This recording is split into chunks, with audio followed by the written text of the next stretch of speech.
Hello and welcome back to another episode of Critical Reactions with your host Brian.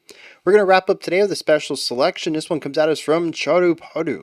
Welcome. My request is to the song Wap-Bam-Boogie from the band Bianco. The album is Indigo, which came out in 1988. So that's what we're going to be diving into today. I got some, I don't know, it kind of looks country with the hat with the flips on the side, but the font for Matt Bianco doesn't. Let's dive in. Let's see what's going on here. Let's go. All the people on the left, Wap-Bam-Boogie. All the people on the right, Boogaloo. All the people on the left, Wap-Bam-Boogie. All the people on the right, Boogaloo. All the people on the left, Wap-Bam-Boogie. All the people on the right, Boogaloo. All the people on the left, Wap-Bam-Boogie. All the people on the right. Let's go. Ooh.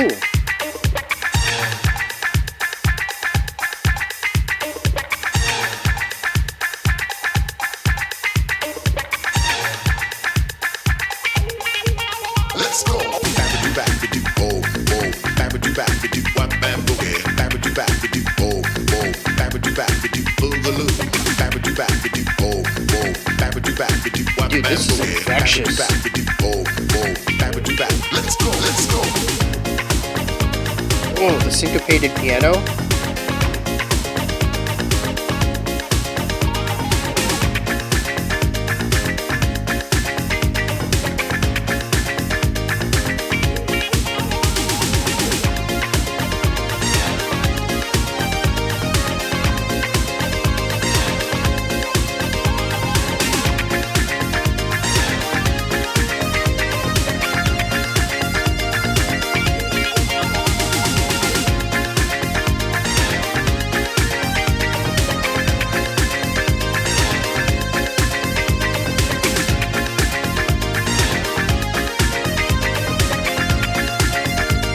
That electronic drum kit.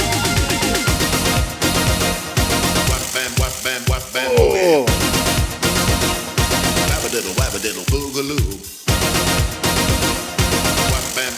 Wap-bam-boogie. Make your body move. Yeah. Let's go. All the people on the left. Pretty sure that's a ratchet. All the people on the left. Wap-bam-boogie. All the people on the right. Boogaloo.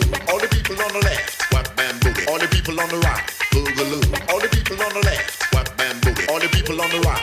Let's go. Babadoo babadoo, oh, oh. Babadoo babadoo, Wap-Bam-Boogie. Babadoo babadoo, oh, oh. Babadoo babadoo, Boogaloo. Babadoo babadoo, oh, oh. Babadoo babadoo, Wap-Bam-Boogie. Babadoo babadoo, oh, oh. Babadoo babadoo. Let's go, let's go.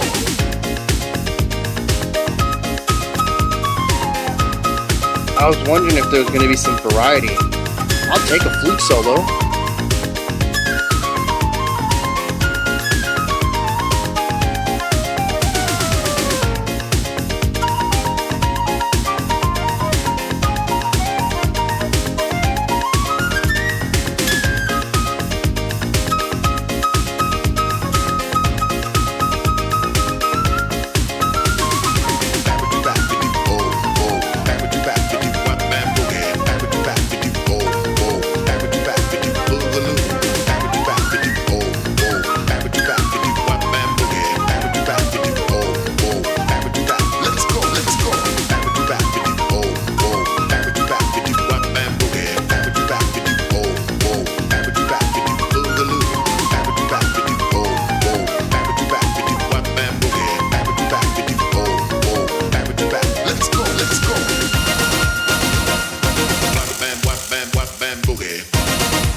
Dude,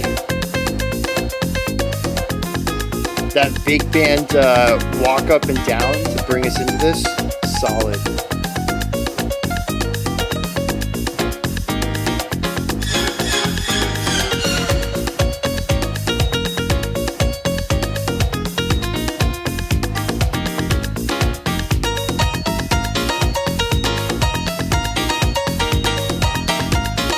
I like the contrast between this and the flute solo. Okay, maybe not. I mean, I still like it, but it's not as much of a contrast.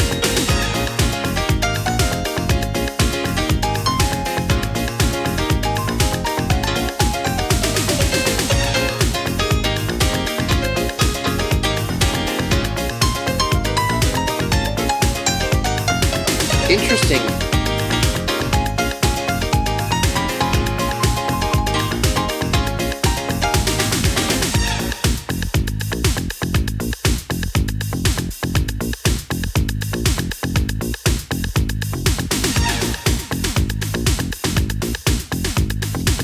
Okay, getting really playful with panning.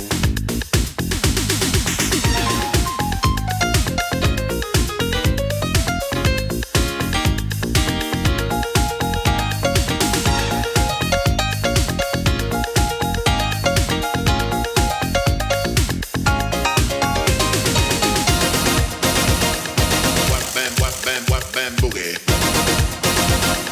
Wap-a-diddle boogaloo. Wap-Bam-Boogie. Make your body move. Let's go. All the people on the left. Wap-Bam-Boogie. All the people on the right. Boogaloo. All the people on the left. Wap-Bam-Boogie. All the people on the right. Boogaloo. All the people on the left. Wap-Bam-Boogie. All the people on the right. Boogaloo. All the people on the left. Wap-Bam-Boogie. All the people on the right. Let's go. Let's go. Babadoo babadoo boom boom. Babadoo babadoo wap-bam-boogie. Babadoo babadoo boom boom. Babadoo babadoo boogaloo. Babadoo babadoo boom boom. Babadoo babadoo wap-bam-boogie. Babadoo babadoo boom boom. Babadoo bab. Let's go. Let's go. Babadoo babadoo boom boom. Babadoo babadoo wap-bam-boogie. Babadoo babadoo boom boom. Babadoo babadoo boogaloo. Babadoo babadoo boom boom. Babadoo babadoo wap-bam-boogie. Babadoo babadoo boom boom. Babadoo bab. Let's go. Let's go. Babadoo babadoo boom boom. Babadoo babadoo wap-bam-boogie. Oh, we're gonna end it strong, it sounds like, bringing back the intro.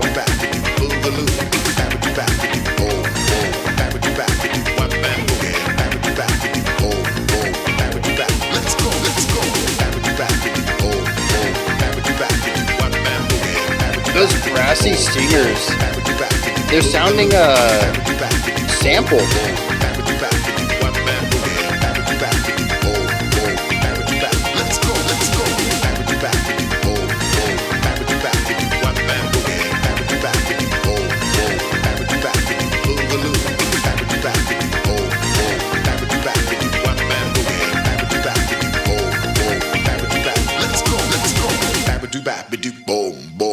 Babadoo babadoo wap-bam-boogie. Babadoo babadoo boom boom. Babadoo babadoo boogaloo. Babadoo babadoo boom boom. Babadoo babadoo wap-bam-boogie. Babadoo babadoo boom boom. Babadoo bab. Let's go. Let's go.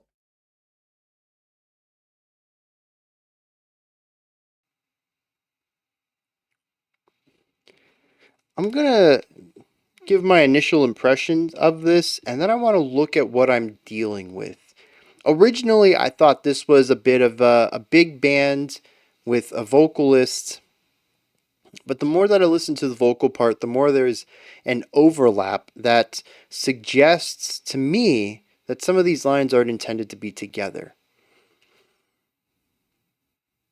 It makes me wonder if the vocal part is sampled at all, or if they're just using some interesting production tricks on it.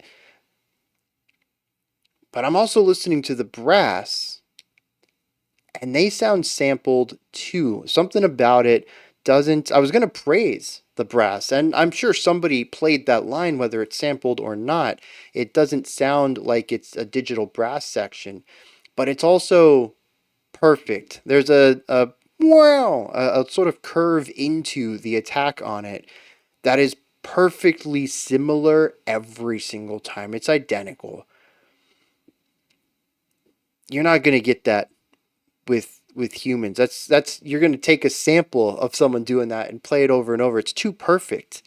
And so if we are dealing with a big band, I have a specific set of talking points I want to bring up here. But if we're dealing with an electronic group, or maybe an electronic artist who has sampled a bunch of ideas and then crafted this track, I have a totally different thing, a different set of things that I'd like to approach in the conversation about this song. But like I said, I want to talk about my first impressions here. I enjoy this. The beginning is super funky and infectious, and you just can't help but to move and groove to it. There's so many syncopated lines from so many different layers. They get added up over time. It becomes a little too much, and I think they kind of back off some of the first couple of ideas. It's very well balanced throughout, and it creates this nice fluidity too, where it might still all be, the section with the vocals, but there's a few semi-distinguished parts in it based on what layers are active during that time, what instruments are playing, and what they are playing during those moments. The flute solo was a nice touch. Like I had mentioned, we were like a minute and a half, maybe 2 minutes in, and I was hoping there was something else to the track. The flute solo was a nice change of pace. We came back to the vocal bit. We bring in the piano solo. I liked that. Some cool contrast there. We bring back the vocal part for a moment, do another much shorter condensed piano solo, and then that takes us to the end of the song, which is just the vocal part with varying amounts of layers and eventually no layers. So just the vocals left. My enjoyment of this, it waned over time. I really liked the beginning. The flute solo was a great addition. About the 3.5 minute mark, I really felt that it couldn't keep my attention just doing what it does. It needs something else to it. The piano solo was a nice spark of life momentarily, but then we had another 2 minutes or so of just the vocal part wrapping the song up, and I don't think that section is strong enough to carry 4.5 minutes of a 7.5 minute song. It's something that gets a little long in the tooth, and it's still a great idea. It's still infectious. It's still super dancey. Maybe if this was played casually at, like, I don't know, a party, a dance, a club, maybe even a wedding, it'd be really fun to dance to for 7 minutes. But to just actively listen to it, it doesn't have the longevity for that. And I was certainly waiting for it to end as we got closer to the end of the track. That's where I'm at on it. Fantastic writing, but really needed to be condensed down or expanded if they wanted to keep the length of time for this. And the piano was, like I said, a nice burst of life, but not enough to sustain it for the rest of the track. Let me go read up on what we're dealing with here, though, so I know how to approach it. Alright, and I'm really glad I did this. This brings up a lot of stuff that I think is important to understanding this track. It is a cover, technically an arrangement if we're going to go with classical terminology, taking a song and producing the parts for a different set of instruments. The original track was from a group called Sergeant Slick and Babbert, and it is a 3-minute EDM song. The piano part in here, that bump bump bump bump bump bump bump bump bump bump, that's like syncopated part, that actually comes from the original. The vocal line is actually sampled, or I guess not necessarily sampled from the original. It's the original. And it just has a basic 4 on the floor dance beat and lacks many of the funkier additions that were added to the Matt Bianco version. It is very straightforward. You got your syncopated, it still sounds like a piano line, 4 on the floor bass beat, and the vocal part. There's a couple of flourishy synthy stuff going on too, but pretty much it's a straightforward dance track. That's it. And so what they've done is arrange that for a funky big band, give or take, something that mixes the brass of a big band group and jazzy aesthetics from the rhythm section and a guitar that's going to play funk rock. kind of bringing all this together, electronic, jazz, and rock and funk all into one place. And it's really impressive at times to hear how all of this works together. So much so that this song, I even questioned, is this not an electronic track? Is this not supposed to be a dance track? Because a lot of it feels that way, so much so that I had to question who the personnel even was on here. Now, going back to the personnel, this is entirely or mostly acoustic instrumentation. Well, not acoustic, but musicians playing. Aside from the vocal sample, Mark Bianco is actually two people. Sorry, Matt Bianco is a band of two people, Mark Riley and Mark Fisher, at least at this point in time. Riley does the vocals, which aren't present on this track, while Fisher does keyboards, piano, synthesizers, melodica, and brass arrangements. I don't know if that means that he composes the brass parts or if he used digital brass sounds and programmed them. But I bring that up because there are 24 guest musicians on this. Guitars, vocals, trumpets, flugelhorns, saxophones, guitars, bass guitars, pianos, a bunch of backing vocalists, a bunch of percussionists, keyboarders, keyboard players. I mean, you name it. There's a bunch of people who play all across this album. Some of them just for specific tracks, some of them across the whole album. And so I'm going to assume that even that brass part that sounded sampled to me was just really precise brass players. That all of the brass in this song, as well as the flute and the piano, which the piano is probably Mark Fisher, but all of it is actually played, which is very cool. You're taking what sounds to be a purely digital track and not only rearranging it for a different genre, but arranging it for a room full of musicians. I think that's a very cool idea.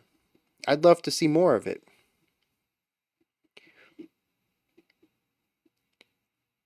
So I don't have to worry about talking about any of the digital side of this. I do think it's very cool to see a cover, though. So what we do need to talk about then is what the song is doing. They took an EDM song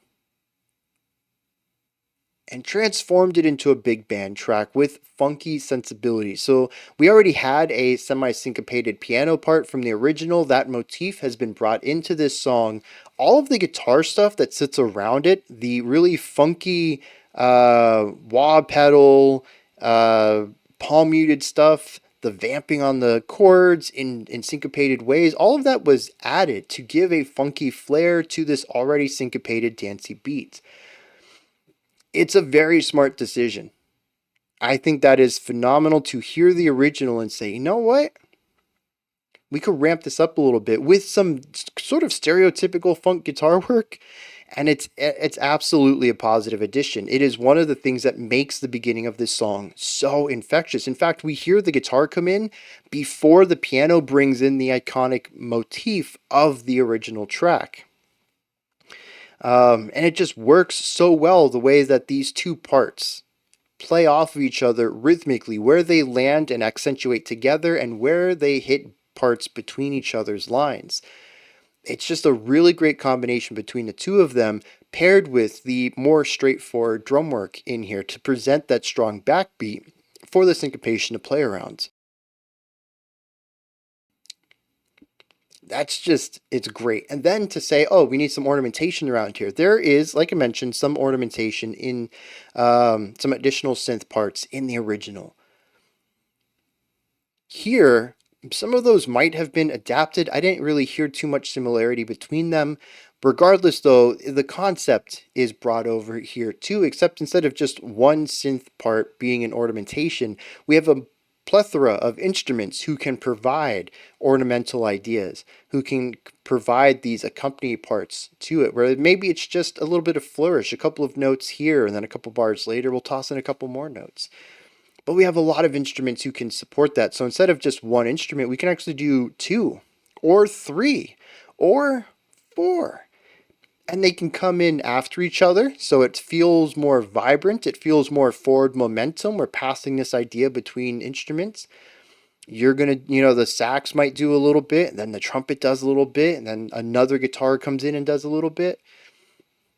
It feels very conversational in that, right? But it also allows them to do layers too. What if these flourishes all sort of became a little more foundational? They appeared more consistently, and then we can overlay all of them on top of each other to create something a bit more like a hocket where everybody contributes a little piece of a larger whole. That's what we end up hearing in some of the more layered parts of this track. And I like that too, taking that core concept of flourish and ornamentation and once again taking it to that next level. The original song was syncopated. Let's see if we can take that to the next level. The original song has some flourish. Let's see if we can take that to the next level. I mentioned earlier on that this main part of the song where the vocals are present is incredibly infectious. It is. It's because of all of these little decisions. I'm not going to say that the original wasn't already catchy. It certainly is, but I infinitely like this version more simply because it has more moving parts. It understands the potential that the original had if explored through a different lens, a potential for depth, I should say, not a potential to be better, because that becomes a bit more subjective. But objectively, there's a lot of room left in the song compositionally. Let's put some stuff in there. Let's see what happens. And all of it is done in order to amplify the elements that are already there, to be dancey, to be groovy, to be syncopated, to be bouncy. Nothing in here tries to subvert that or remove it or undercut it or run against it in any way. It's all done to elevate what was already there. That's fantastic. I really like that. And that brings in the solos too. We don't really have any solos in the original. It's a dance song. um, and so I like these solos. And I'm happy now. I kind of guessed they were acoustically played by musicians already. But, there's a chance they could have been sampled too, since I was on the right mark about the vocals being sampled. Regardless, I think both of these solos work well, and they kind of work in opposition to each other a little bit. The flute solo comes across as very serious. It has some very straightforward melodic ideas. It carries us through a story, a little narrative. There's some nice flourish in there and some really neat harmonic playfulness. But generally speaking, it is a solo that does what a solo should do. It grabs your attention, holds the attention throughout the entire solo, and works well with the music around it. But I don't really feel like it captures the spirit of the song in any way. It's a fine solo that could fit anywhere. The piano, though, comes in and has the bounce, it has the fun, it has the energy to it. Now, part of this might just be that there's two hands, so syncopation is going to be a lot easier to play since you can create a static beat in your left hand and maybe something a bit more bouncy and rhythmic in your right, and the piano absolutely does this. That is certainly an affordance of being a polyphonic instrument. And not just any polyphonic instrument, but one that you can play with 10 different notes and more if you choose to use appendages beyond your hands. Some people like to put their feet up on the piano and, play really high notes down there with their leg while they're on the other end of the piano. So you can certainly get away with more than on a flute. But the flute, like I said, just comes across as very straightforward. It's a fine solo. Doesn't really match the energy of this song, but the piano does. It has some really fun harmonic ideas. We had that half-step walk-down concept that kind of threw me off a little bit, but ended up clicking really well once I kind of caught on to what was going on. The rhythmic element absolutely matches the syncopation the song is on about. And what's interesting, too, is that here the energy comes down. I think it's just the drums and the bass, maybe, rhythm section only for the piano to solo. The flute had everything around them. They really should have felt that energy and worked with it, and they didn't. They chose for something a bit more directed, whereas the piano didn't have the sound of the song around it, and still ended up being able to capture that energy. It should have really been reverse, and it wasn't. But the piano does, about 3/4 of the way in, start to do something a bit less in line with the track and kind of focusing more on wrapping up their solo than continuing to have fun with it.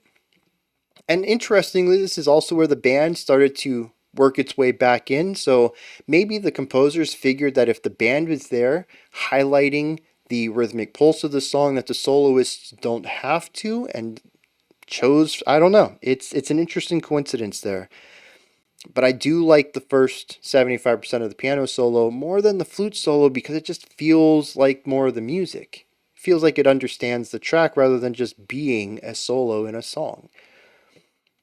That's not to say that the chops of the flautist is not great.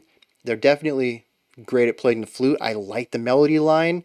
I like the harmonic playfulness to it. It feels like it could be a flute solo in any song. That's my only complaint about it. But I do like the addition of it because the original song was only 3 minutes long. I really feel like it was starting to get a little played out for me, and that was much shorter than this. The solos help to propel the song forward a little bit, to change things up, to add a little bit of contrast and spice, and I think they generally work in that regard. The flute solo it came at a perfect time because I was starting to question if the song was going to do anything. The piano solo, like I said, it gives the song a bit more time, but not another 2 minutes. And without the piano solo, when it's over, the song just keeps going for some reason. And I think that's my big complaint about it. It's the longest album on the track. I mean, the longest track on the album. Everything else is in the 3 to 4 minute range. I don't know what kind of music Matt Bianco makes aside from this. Maybe every track is a cover or an arrangement of a dance song, but they're all shorter, except for this one. In a sea of 3 and 4 minute songs, we have this almost 7.5 minute track that doesn't support its own length. I don't know, man. It's an interesting decision. They seem to be a group that understands how long their songs should be when they're beginning to get bored or run out of ideas. And this song, they just didn't cut it off. Kind of curious about that one. But it's a small blemish on a track that I otherwise enjoyed, so I guess I can let it pass. We would normally dive into lyrics here, but the lyrics are just, they don't make any sense to me. That's for sure. It just sounds like random scatting. All the people on the left, all the people on the right, Wap-Bam-Boogie, Boogaloo, Babadoo Babadoo, Bomb Bomb, Babadoo Babadoo, Wham Bam Boogie. I mean, it's just syllables all the way through, and it sounds great. The rhythmic pulse of it and everything. It's fun scatting, and it works well with the rhythmic pulse and the syncopation going on in the song. But there's nothing to dive into here. So, these are my thoughts on Matt Bianco's arrangement of Wap-Bam-Boogie. Let me know what you thought of this track. If there's anything that stood out to you, anything that you would like to add on to what I said or correct me on, maybe you have your own, I don't know, perspective or opinion on this track. Let me know that, and any other thoughts you have. Put that stuff down into the comment section under the video. Above the comments in the description box, you'll find a link to Linktree. Takes you here. You can find links to my music, ways to support the channel, a link to the Discord server, and so much more. Above that, if you could, like, subscribe, and ring the bell. I greatly appreciate all three of those. Alright, that wraps it up for today. I'll be back tomorrow, though, 5 p.m. Eastern Standard Time, 9 p.m. UTC as usual. Until next time, remember to be critical, not cynical, of the music you listen to, and have a fantastic morning, afternoon, or evening, whenever you choose to watch my videos.